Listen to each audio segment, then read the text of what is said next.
Good morning, children. Welcome to Math Class 6, Chapter 10, Mensuration, Part 7, Exercise 10.2. In last video, we discussed from question number 1 to question number 6 of exercise 10.2. Today, we start from question number 7. Find the cost of fencing a rectangular field 34 meter 20 centimeter long and 16 meter 30 centimeter wide at rupees 40 per meter. What will be the cost of turfing it at rupees 21 per square meter? तो इसमें 2 questions है children. सबसे पहले तो find the cost of fencing. Fencing का cost find करना है, जिसके लिए हम लोग क्या फाइंड करते हैं, पेरीमीटर फाइंड करते हैं रेक्टेंगल का. Length is given and breadth is given. And second find करना है कॉस्ट ऑफ टर्फिंग. तो कॉस्ट ऑफ टर्फिंग फाइंड करने के लिए क्या करना पड़ेगा चिल्ड्रन, इसमें एरिया भी फाइंड करना पड़ेगा. फेंसिंग के लिए हमेशा पेरीमीटर फाइंड करेंगे, टर्फिंग, पेंटिंग, टीलिंग, ये सब के लिए हमको एरिया फाइंड करना होता है. तो सबसे पहले कॉस्ट ऑफ फेंसिंग फाइंड करने के लिए एरिया फाइंड करते हैं. Suppose this is a rectangular field and length is 34 meter 20 centimeter and breadth is 16 meter 30 centimeter. 34 meter 20 centimeter equal to 34.20 meter. You can write 34 meter equal to 34 meter, 20 centimeter equal to 20 by 100 meter means 0.20 meter. So you can write it 34.20 meter and breadth equal to 16 meter 30 centimeter equal to 16.30 meter. So convert it into meter in single unit and then find perimeter. You know perimeter equal to 2 into length plus breadth equal to 2 into length is 34.20 meter.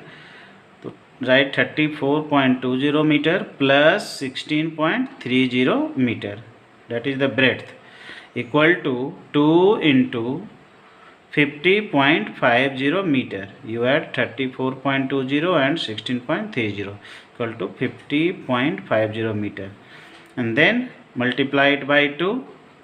2 into 50 100 and 0.5 into 2 1 means कि 101.00 meter. So now children, perimeter of the rectangular field is 101 meter. The cost of fencing at rupees 40 per meter. Cost of fencing is given in the question, that is rupees 40 per meter equal to rupees 40 into 101 because perimeter is 101 meter equal to rupees 4040. This is the cost of fencing. Now you have to find the cost of turfing, for which we will find area of the field. Area of the field equal to length into breadth. You know the formula for area of rectangle, that is length into breadth equal to 34.20 meter into 16.30 meter equal to 557.46 square meter. Now the cost of turfing it at rupees 21 per square meter equal to rupees 21 into 557.46. This is the area equal to rupees 11,706.66. This is the cost of turfing. Now next question, what happens to the area of a square if its side is doubled?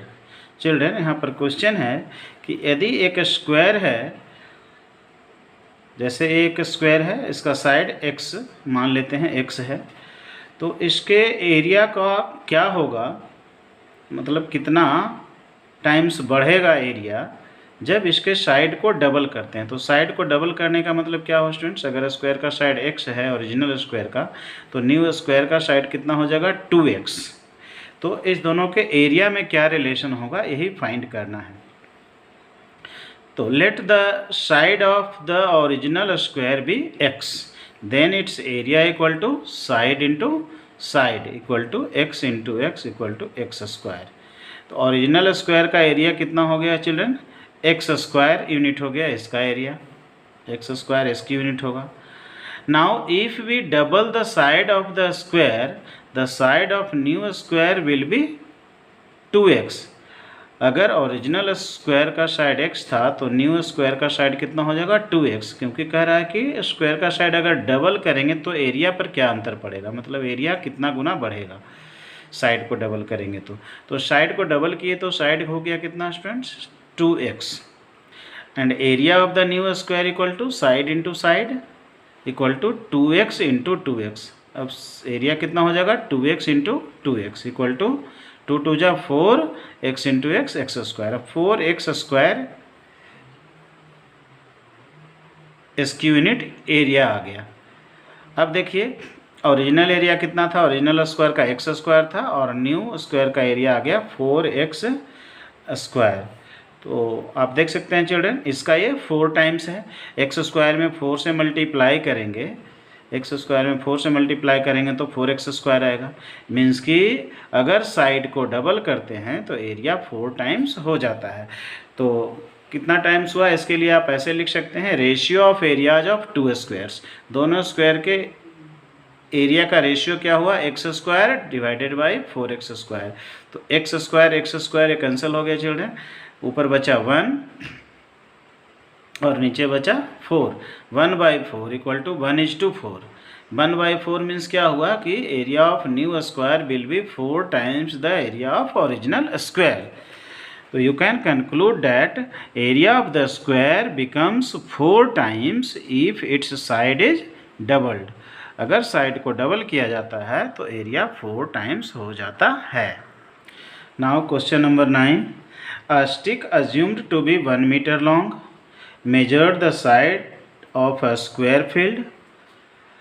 The area thus calculated was 625 square meter. Later on it was discovered that the actual length of the stick is 90 centimeter. Find the actual area of the square field. Question है children कि एक stick है जिसको assume किया गया, अनुमान लगाया गया कि वो 1 मीटर का है। मीन्स कि स्टिक का लेंथ 1 मीटर अनुमान लगाया गया और उसी से मेजर किया गया एक स्क्वायर फील्ड को, स्क्वायर के साइड को, ठीक है। और स्क्वायर के साइड को मेजर करके इस स्क्वायर का एरिया कैलकुलेट किया गया, तो एरिया आया 625 स्क्वायर मीटर। 625 स्क्वायर मीटर आया इसका एरिया। किससे, जब उस स्टिक से मेजर किए जिसको कि अनुमान लगाए थे कि 1 मीटर का था, अज्यूम किए थे कि 1 मीटर का था, तब एरिया आया था 625 मीटर स्क्वायर। लेकिन बाद में पता चला कि वो स्टिक का लेंथ 1 मीटर नहीं बल्कि 90 सेंटीमीटर था।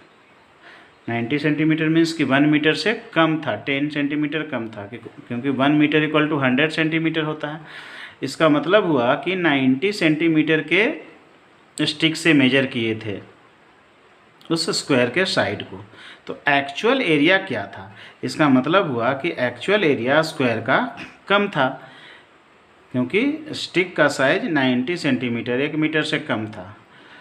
तो इसको सोल्व करेंगे स्टूडेंट्स। सबसे पहले इस स्क्वायर का साइड फाइंड करेंगे, जिससे कि एरिया आया था 625 मीटर स्क्वायर। इसका एरिया दिया हुआ है।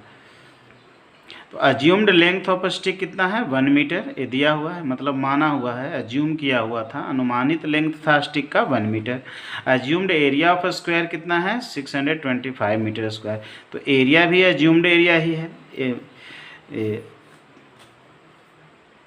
फिक्स्ड एरिया नहीं है, ये माना हुआ एरिया है 625 मीटर स्क्वायर। अब 625 कैसे आता है चिल्ड्रन, 625 मीटर स्क्वायर एरिया आया, तो एरिया होता है साइड इंटू साइड। अब किस नंबर को उसी नंबर से मल्टीप्लाई करते हैं तो 625 आता है। तो हम देखते हैं कि 25 metre into 25 metre equal to 625 metre square होता है। इसका मतलब हुआ कि स्क्वायर का जो साइड मेजर किया गया 25 मीटर मेजर किया गया। ठीक है, इस स्क्वायर का साइड 25 मीटर मेजर किया गया होगा उस स्टिक से, जिस स्टिक का लेंथ को 1 मीटर माना गया था, अज्यूम किया गया था, उससे 25 मीटर आया। इसका मतलब हुआ कि 25 टाइम्स मेजर किया गया होगा इस साइड को। This means that the side of a square is 25 sticks long. Square का साइड कितना हो गया चिल्ड्रन 25 स्टिक्स लॉन्ग हो गया। लेकिन 25 sticks long means 25 metre assume कर लिए, लेकिन एक्चुअल लेंथ ऑफ स्टिक कितना था 90 सेंटीमीटर ही था। But the actual length of the stick equal to 90 centimetre. Therefore the actual length of side of square equal to कितना हो गया चिल्ड्रन 25 इंटू 90 सेंटीमीटर, क्योंकि 25 इंटू 1 मीटर नहीं हुआ एक्चुअल लेंथ, 1 मीटर मान लिए थे इसलिए 25 मीटर हो गया था। तो एक्चुअल इसका जो लेंथ हुआ साइड का वो 25 इंटू 90 सेंटीमीटर हुआ, इक्वल टू 2250 सेंटीमीटर हुआ, इक्वल टू 22.50 मीटर हुआ। इस सेंटीमीटर को मीटर में करेंगे तो यहाँ पर पॉइंट लगेगा चिल्ड्रन। तो 22 मीटर 50 सेंटीमीटर ही एक्चुअल वो स्टिक का लेंथ स्क्वायर का साइड आया। ठीक है, अब स्क्वायर का साइड जो एक्चुअल में आया वो 22.50 मीटर आया। इसका मतलब है कि साइड कम हुआ क्योंकि स्टिक का लेंथ 90 सेंटीमीटर ही था। तो अब एक्चुअल एरिया स्क्वायर का निकाल लेंगे। जब साइड हमको पता हो गया 22.50 metre, now the actual area of the square equal to side into side equal to 22.50 metre into 22.50 metre equal to 506.25 square metre. This is the actual area of the square.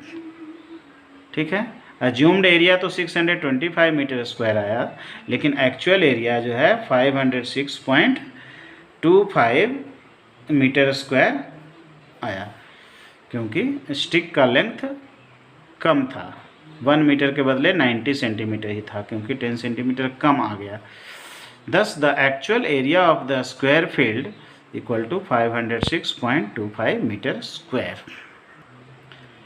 Next question, how many tiles whose length and breadth are 12 centimeter and 5 centimeter respectively will be needed to fit in a rectangular region whose length and breadth are respectively number A 200 centimeter and 144 centimeter and number B 80 centimeter and 48 centimeter. तो children आपको यहाँ पर दिया हुआ है tile का length दिया हुआ है और ब्रेड्थ दिया हुआ है। टाइल है उसका लेंथ है 12 सेंटीमीटर, ब्रेड्थ है 5 सेंटीमीटर, मीन्स की रेक्टेंगुलर टाइल्स है। ठीक है, अब इसमें क्वेश्चन है कि रेक्टेंगुलर टाइल्स को अगर इस रीजन में जिसका कि लेंथ 200 सेंटीमीटर है, ब्रेड्थ 144 सेंटीमीटर है, फिट करेंगे तो कितना टाइल्स लगेगा। तो इसका सिंपल सॉल्यूशन है चिल्ड्रन कि नंबर ऑफ टाइल्स जो होगा equal to area of the region divided by area of 1 tile होगा। तो सबसे पहले हम 1 टाइल का एरिया निकाल लेंगे और उसके बाद जिस रीजन में टाइल्स को फिट करना है, लगाना है, उस रीजन का एरिया निकाल लेंगे और डिवाइड कर देंगे, क्योंकि ये रीजन बड़ा है और ये टाइल्स छोटा है। तो number of tiles equal to area of region divided by area of 1 tile, इसी से ये निकलेगा। तो length of a tile equal to 12 centimetre, breadth of the tile equal to 5 centimetre. तो area of a tile equal to क्या होता है children, length into breadth equal to 12 centimetre into 5 centimetre equal to 60 centimetre square. ठीक है, अब तो tiles का area निकल गया। अब नंबर ए है एरिया ऑफ रीजन निकालना।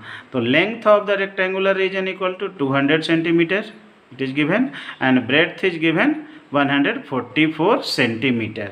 Now area equal to you know length into breadth equal to 200 into 144 centimetre square equal to 28800 centimetre square. This is the area.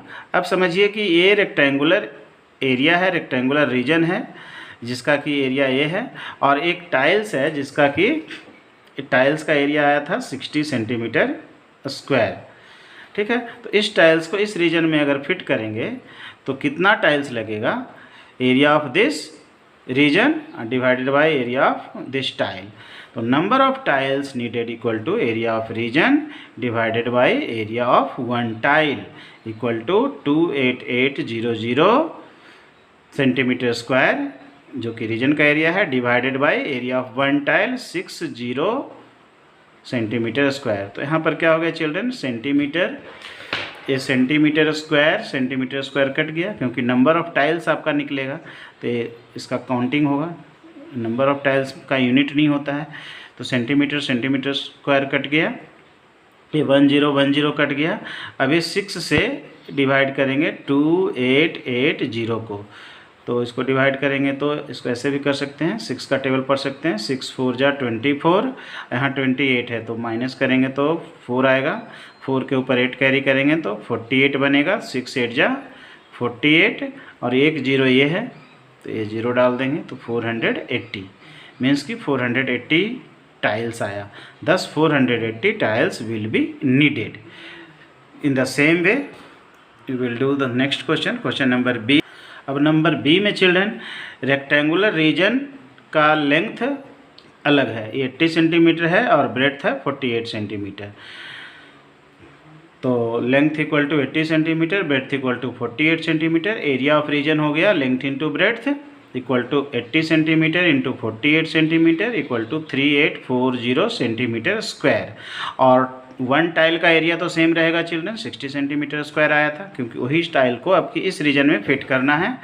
तो number of tiles needed equal to क्या हो जाएगा children, area of region divided by area of one tile equal to 3840 centimetre square divided by 60 centimetre square.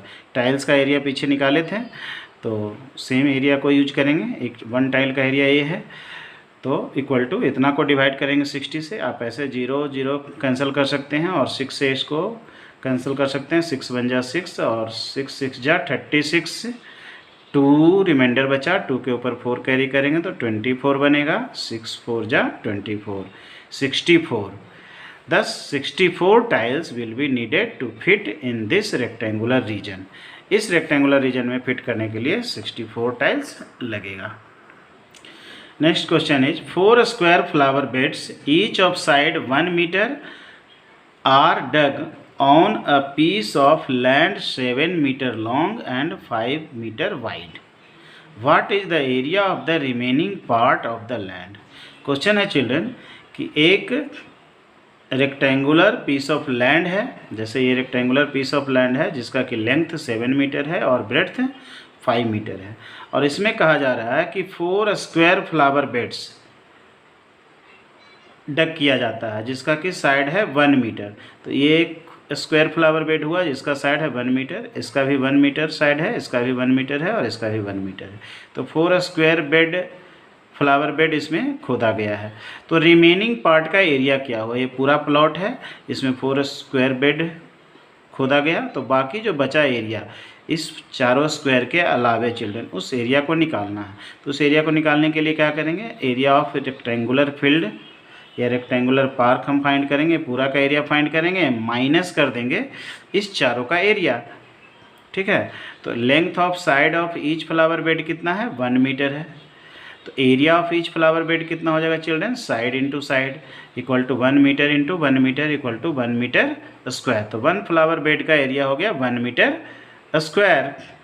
ठीक है, ये 1 metre square एक flower bed का area हो गया। तो area of 4 square flower beds equal to कितना हो जाएगा, 4 इंटू 1 मीटर स्क्वायर, क्योंकि सब फ्लावर बेड सेम एरिया का है, इक्वल टू 4 मीटर स्क्वायर। तो 4 फ्लावर बेड का एरिया आ गया आपका 4 metre square. Now area of the piece of land, अब पीस ऑफ लैंड का एरिया निकालेंगे 7 मीटर इंटू 5 मीटर करके, लेंथ इंटू ब्रेड्थ होता है equal to 7 metre into 5 metre equal to 35 metre square. ठीक है, तो एरिया ऑफ लैंड हो गया आपका 35 मीटर स्क्वायर। तो area of the remaining part of the land, area of remaining part of the land क्या हो गया children, area of the whole piece of land that is 35 metre square minus area of 4 flower beds means की 4 metre square. तो 35 metre square minus 4 metre square equal to 31 metre square. Thus the area of the remaining part of the land is 31 metre square. तो इस तरीके से exercise समाप्त होता है students. आज के लिए इतना ही। नेक्स्ट वीडियो में हम लोग पार्ट 8 में रिव्यू एक्सरसाइज करेंगे। तब तक के लिए धन्यवाद। और अगर यह वीडियो सीरीज पसंद आ रहा है तो please like share and subscribe my YouTube channel. धन्यवाद।